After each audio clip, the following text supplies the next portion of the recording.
O projeto, então, ele foi desenvolvido no município de Serra do Salitre, no 46º Batalhão da 10ª Região da Polícia Militar. No ano de 2016, o município, com aproximadamente 12 mil habitantes, ele começou a sofrer o impacto da vinda de pessoas para trabalhar no complexo minério industrial que se instalou no município. Então, de repente, uma cidade com 12 mil habitantes começou a sofrer a vinda dessas pessoas, oriundas de várias regiões do país, a maioria delas da região nordeste do país. Principalmente no ano de 2022, nós tivemos um impacto maior ainda da vinda dessas pessoas em razão da guerra da Ucrânia e, consequentemente, o aumento da produção de fertilizantes fosfatados por essa empresa. Então, começou a se observar uma sensação de insegurança na comunidade. Quem já trabalhou em pelotão, destacado, destacamento, cidade pequena, sabe que realmente gera uma sensação de insegurança, porque começaram a chegar no município pessoas novas, diferentes do convívio ali da comunidade. E no ápice de contratações da empresa, esse número chegou a 3 mil, de 2 mil a 3 mil funcionários, trabalhando no município, alojados no município, divididos em 110 alojamentos operacionais e mais de 65 repúblicas administrativas. Alguns alojamentos estes aí com mais de 130 pessoas alojadas. Então, começou-se a observar questões de desordens físicas, morais, acionamentos de ocorrência e perturbação do sossego, a comunidade inquieta, a sensação de insegurança aumentando, a ocupação indevida de espaços públicos por essas pessoas, praças, canteiros centrais, superlotação de bares, realização de eventos em praça pública. Então, vislumbrou-se a necessidade de adoção de estratégias para fazer frente, estratégias preventivas para fazer frente a essas situações. Então, as ações integradas que foram realizadas envolveram a Polícia Militar, o Poder Público, a iniciativa privada através da empresa e a comunidade. Então, envolveu todos esses atores na resolução desses problemas.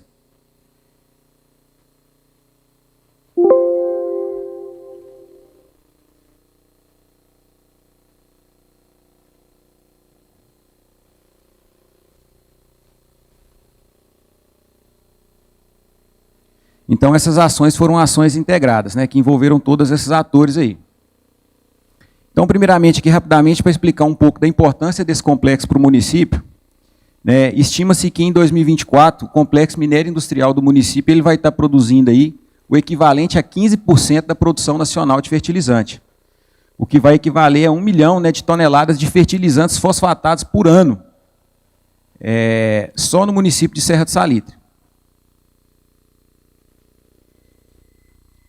Então, dessas boas práticas que foram adotadas em conjunto, a primeira delas foi, através de reuniões com os gestores da empresa, foi a realização de um background check mesmo, de dados. Nós solicitamos à empresa que nos repassasse todos os dados desses colaboradores da empresa. Dados, e eu me refiro a dados não só quantitativos, mas qualitativos. Então, nós tínhamos acesso a esses dados de qualificação, de origem, de onde essas pessoas eram, esses trabalhadores, de onde eles eram, qual o endereço anterior deles, qual é a profissão deles, em qual alojamento eles estão, cada um deles, onde estão esses alojamentos na cidade, qual que é a capacidade de lotação de cada um, qual que é a lotação de cada um. Então, nós temos todos esses dados planilhados para fins de adoção de estratégias preventivas, confecção de cartão-programa. Então, esses dados foram prontamente repassados pela empresa, esses dados são compartilhados com a seção de inteligência, a gente tem esse controle desses colaboradores. Uma segunda boa prática, vou repassar para o sargento Fernando, para ele estar explicando um pouco sobre as RPPs. Bom dia a todos, sou o segundo sargento Fernando, trabalho em Serra do Salitre. É um prazer estar aqui para poder falar para vocês do nosso projeto A União Gera Prevenção. Uma das ações que foi adotada com essa chegada repentina dessa quantidade de gente oriunda das diversas unidades federativas do Brasil, a gente percebeu o choque cultural. E uma dessas estratégias que a gente utilizou foi a rede de proteção destinada aos alojados. A criação da rede de proteção preventiva dos alojamentos foi uma estratégia de mobilização social dos alojados. Eu precisava ter eles do meu lado, porque se eu tivesse contra a polícia, agindo só com ações repressivas, como eu ia combater 3.000 pessoas que tinham acabado de chegar na cidade? Uma cidade que tinha 12.000 habitantes passou a ter 15.000 habitantes. Então, a gente criou algumas estratégias, e uma delas foi a rede de proteção. Na rede de proteção, o que a gente fazia? Primeira coisa, apresentação do objetivo da rede. A rede de proteção, antes, para a gente poder cadastrar o membro, a gente ia até o alojamento, a gente ia no ambiente deles. E para mim ter esse acesso, eu precisei de uma legitimadora do meu trabalho. Esse legitimador foi a assistência social da empresa, que era a Cristiane. Por quê? A assistência social, o papel dela normalmente é trazer o benefício para o colaborador. Então, quando eu entrava, a polícia militar entrar no ambiente deles, aquele alojamento é a casa deles, eu precisava de alguém que me desse essa moral para me aproximar entre eles. E a assistência social tinha esse vínculo, porque é ela que concedia passagem para eles viajar, a folga, liberação. Então, sempre essa abordagem inicial era para ela, e a gente já deixava claro que o objetivo nosso ali não era coagir, não era nada disso, e sim aproximar. A gente passava a importância da adequação do comportamento individual conforme a cultura local, né? Então, eles tinham que adaptar certas coisas, certos costumes. A maioria do pessoal era do Nordeste, e no Norte e Nordeste, inclusive são um dos locais mais procurados em férias, porque é local mais de festa, é um lugar mais quente. Então, e lá em Serra do Salitre é diferente, é um clima mais frio, o pessoal mais pacato. Então, esse costume de entrar em comércio semi-despido, colocar a caixinha de som na rua, assar churrasco em via pública, isso tinha que mudar. E a gente foi tentando adequar. A gente falou muito também sobre a responsabilização penal em caso de comunicação falsa de crime, que era uma coisa que acontecia em grandes canteiros de obras. Eles recebem um equipamento que é caro, e que sumia, o que eles faziam? Opa, quero um BO, sargento. BO de quê? Furto. Furtou, e foi gerando, mas a gente mostrou o quê? Espera aí, a polícia militar vai diligenciar. Será que isso realmente foi furtado? Foi umas 2, 3 comunicações de crime que a gente desvendou, que foi feito e acabou com esse problema. Então, a gente falava também sobre respeito às funcionárias femininas, porque a maioria dos alojamentos é um ambiente que é composto, são homens, então tinha funcionária da limpeza lá, a gente sempre passava esse cuidado. Sempre que eu entrava lá, eu falava o seguinte com eles: quando você sai do alojamento, você erra. Eu erro, o colega do seu lado também erra. Errar é fácil, difícil é consertar. Porque às vezes o erro tem consequências tão negativas de reparo irreversíveis. O vício, às vezes é uma discussão ali, gerou uma briga, pode gerar uma lesão fatal, até a morte. E se a polícia te prender, a justiça determinar que você vai pagar seu crime, fechado, encarcerado, mano, não sonhe, não pense que esse colega seu que está te chamando para farra vai te visitar, que não vai não. Ou que o brother seu vai mandar uma bolacha para você comer, depois você está lá naquele buraco, uma carta para você ler, que não vai. Quem vai é a família que está lá a mais de 1.000 quilômetros longe deles. 1.500, 2.000 quilômetros. Então a gente tentava fazer eles entender isso, que o funcionário que veio para trabalhar e está a fim de socializar, a polícia, ele pode contar com sua polícia militar. E assim era feito. E dentre essas ações, depois que a gente visitava, isso aqui é um mapinha, cada ponto desse aí era uma república, era um alojamento. Algumas administrativas, algumas operacionais. Por isso que está a diferença na cor aí. Sempre que a gente visitava o alojamento, a gente adicionava um membro. Esse membro, ele recebia uma denominação posteriormente, depois que ele já estava lá no grupo, de xerife. Ele tinha uma função, ele recebeu um empoderamento do gestor da rede, que era o quê? Às vezes, antecipar fatores de risco. Porque a maioria do pessoal que está ali é pessoal trabalhador. É nego que está deixando a família lá no Piauí, lá no Espírito Santo, para ir lá para a Serra do Salitre para trabalhar. Então, o cara, ele queria essa questão da segurança também. Como ele queria, a gente pegava esse voluntário, adicionava na rede de proteção, no grupo, e ele exercia um papel de xerife. Às vezes ele antecipava essa situação de risco, passando para a gente, olha, tem um colaborador aqui que está usando droga, está causando transtorno. Aí, às vezes, antes de acontecer algum crime, a gente já intervia preventivamente. Dentre as ações adotadas com eles, a gente fez práticas esportivas para os colaboradores nos horários de folga. A gente estava percebendo que o pessoal está ficando muito ocioso, muito à toa. Então a gente começou a envolver eles na cidade. Tinha campeonato municipal da cidade, a gente fez reunião com o secretário de esporte. Vamos arrumar um time da mineradora? Arrumou o time. Teve uma corrida do batalhão em prol do Hospital do Câncer. Eu cheguei na assistência social, né, na nossa legitimadora do trabalho, vamos montar um pelotão, Construcap, pelotão da mineradora. Vamos lá, a gente montou o pelotão, inclusive ganhou o prêmio de maior equipe da corrida, a mineradora apoiou com transporte, a gente começou a fazer os treinamentos na principal avenida da cidade. E a gente percebeu que a população que tinha medo da população, do pessoal migrante que estava chegando, começou a interagir com eles. Porque quando eu ia lá na avenida, e eu era um militar conhecido, e começava a puxar um alongamento, começava a reunir com o pessoal, outras pessoas que eram nativas da cidade, mesmo de Serra do Salitre, começou a fazer parte do pelotão da mineradora também. E virou um hábito. Hoje a gente tem esse pelotão, a gente vai em outras cidades, em outras corridas, com pessoas da própria cidade, inclusive, que tem o apoio agora também da mineradora. Então, isso a gente percebeu que isso gerou um sentimento de pertencionismo. Quando você está inserido, você quer fazer algo acontecer positivo. Isso foi uma também das ações adotadas.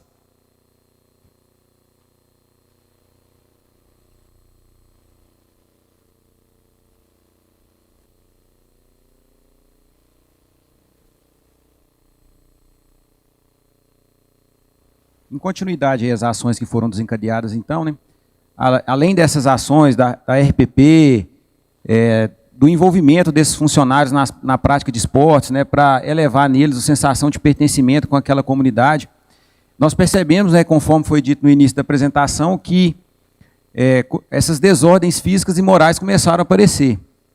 Né, bares com superlotação, ocupação indevida de espaços públicos. Então, nós mobilizamos o poder público para que ele regulamentasse e bem como fiscalizasse esses estabelecimentos, né, visando coibir esse tipo de desordem. Então, hoje, em Serra do Salitre, em regra, os bares funcionam até às 23 horas e em caráter excepcional até 1 hora. E são feitas, né, constantemente fiscalizações, né, com o apoio da Polícia Militar, né, aos fiscais de postura do município. Esses estabelecimentos são fiscalizados com relação ao horário de funcionamento. Então, a gente trabalhou nesse fator de risco, porque percebeu-se que, após as 23 horas, crimes estavam ocorrendo nesses estabelecimentos, envolvendo, né, funcionários da empresa. E, além disso, além da regulamentação do horário dos bares, né, a gente fomentou no poder público, e ele também teria que dar o exemplo. Então, todos os eventos públicos promovidos pelo município, eles também foram regulamentados, a questão do horário, e nós tivemos já 2 eventos no município de Serra do Salitre, festas grandes, que não tiveram nenhum registro de crime durante o evento.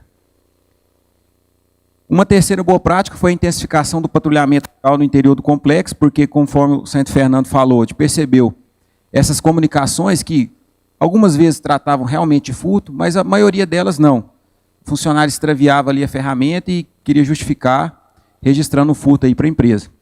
Então, a gente intensificou essa presença nossa no interior do complexo, e não só no patrulhamento, mas através da participação em diálogos diários de segurança, palestras, reuniões com a gestão da empresa. Então, foram várias ações nesse sentido.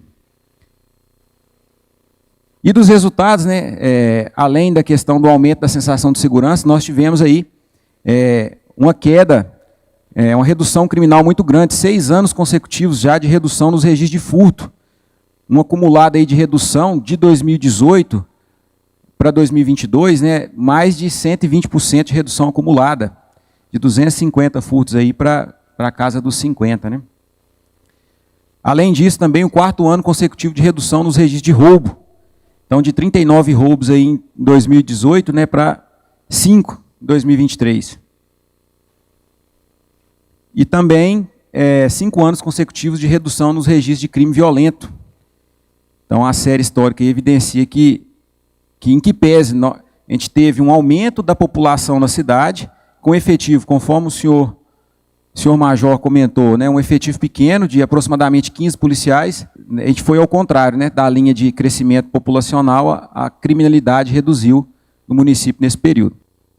Falar de polícia comunitária é até um pleonasmo, porque, de fato, a polícia ela já tem esse viés de trabalhar em prol da comunidade, junto com a comunidade.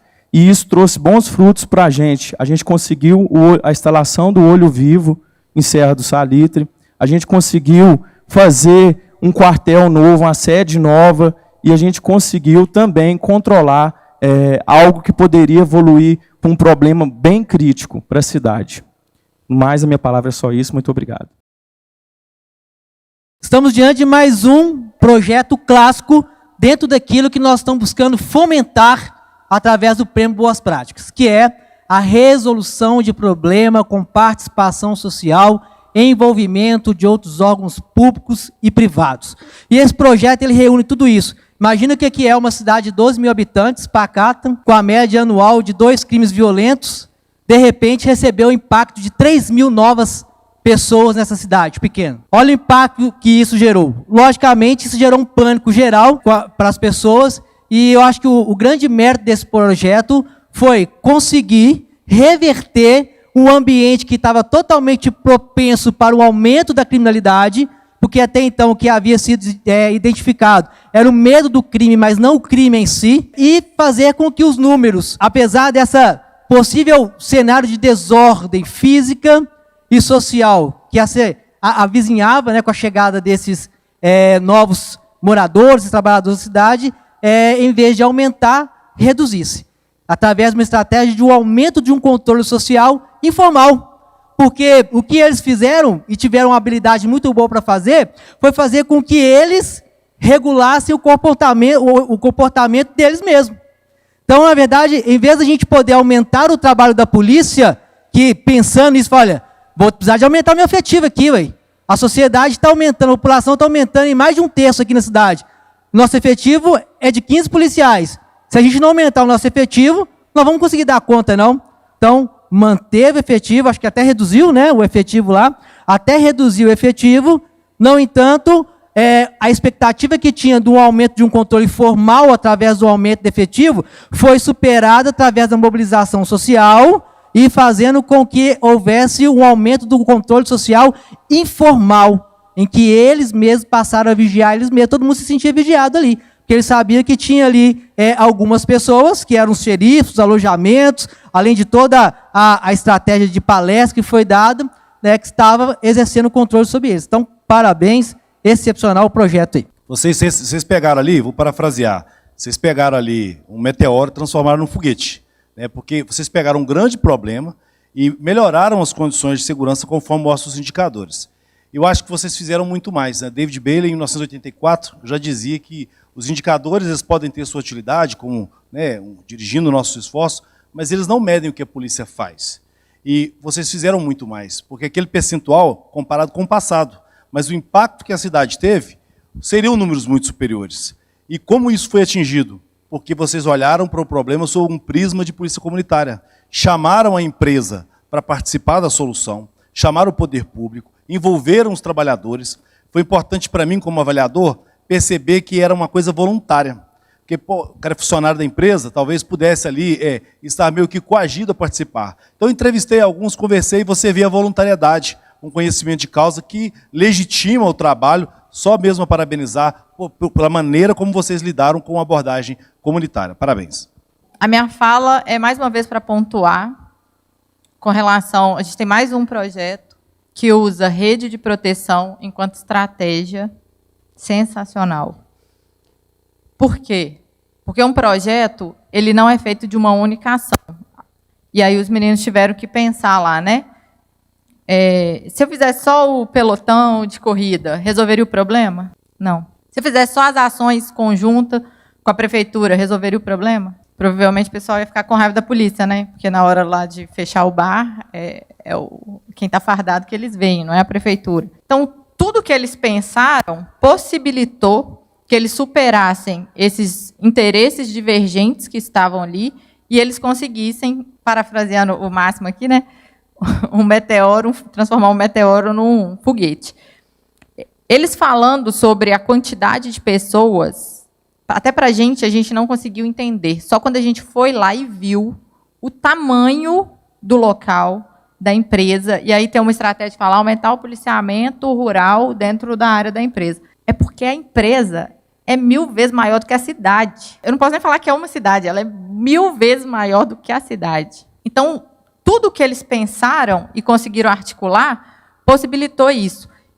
E esse projeto ele tem uma grande capacidade de ser replicado, principalmente aqui no nosso estado, porque os senhores aí, possivelmente, vão comandar cidades que possuem, que recebem imigrantes, que recebem pessoas com culturas diferentes, e que isso pode se tornar um problema quando você começa, por exemplo, dentro dos alojamentos, o pessoal no horário de folga, está longe da família, bebe, briga, homicídio.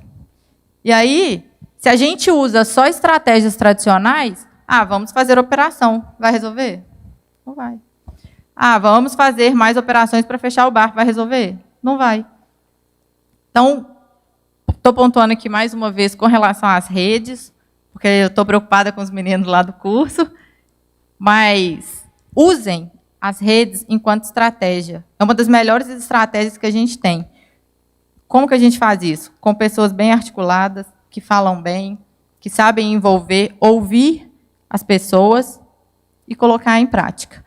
Só mais uma coisa, e aí é mais um recado para os futuros aspirantes.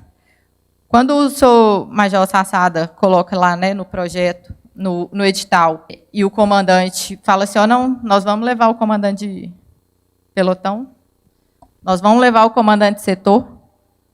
Por quê?